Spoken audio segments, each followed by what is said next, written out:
Amerika Birleşik Devletleri, Çin'in Doğu Türkistan'daki insanlığa karşı suç işlemiş olabileceğini söyleyen Birleşmiş Milletler raporunu memnuniyetle karşıladı. ABD Dışişleri Bakanı Antony Blinken 1 Eylül'de yaptığı açıklamada Birleşmiş Milletler İnsan Hakları Yüksek Komiserliğinden ayrılan Michelle Bachlet'in hazırladığı raporun Çin'in Uygurlara ve diğer azınlıklara yönelik korkunç muamelesini yetkili bir şekilde tanımladığını söyledi. Blinken, bu rapor Çin hükümet yetkililerinin ağırlıklı olarak Müslüman olan Uygurlara ve Sincan'daki diğer etnik ve dini azınlık gruplarının üyelerine karşı devam eden soykırım ve insanlığa karşı suçlarla ilgili ciddi endişelerimizi derinleştiriyor ve yeniden teyit ediyor, dedi.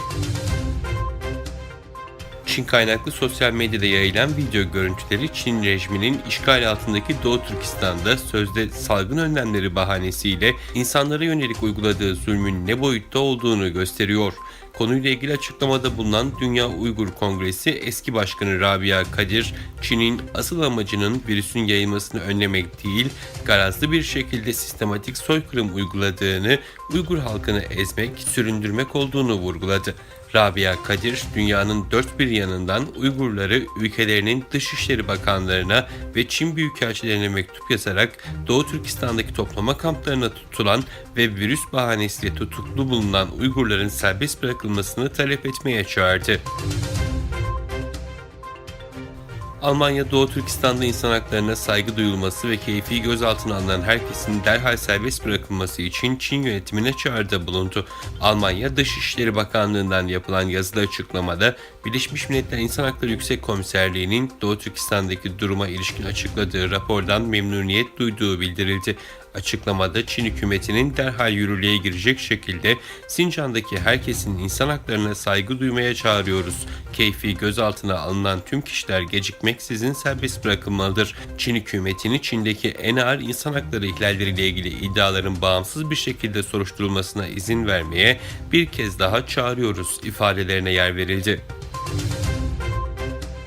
Rus enerji şirketi Gazprom, kuzeye yakın bir boru hattındaki arıza onarılana kadar Avrupa'ya gaz akışının tamamen durduğunu açıkladı. Öte yandan G7 Maliye Bakanları Rus petrolüne tavan fiyatı uygulama planlarını onayladıklarını duyurdu.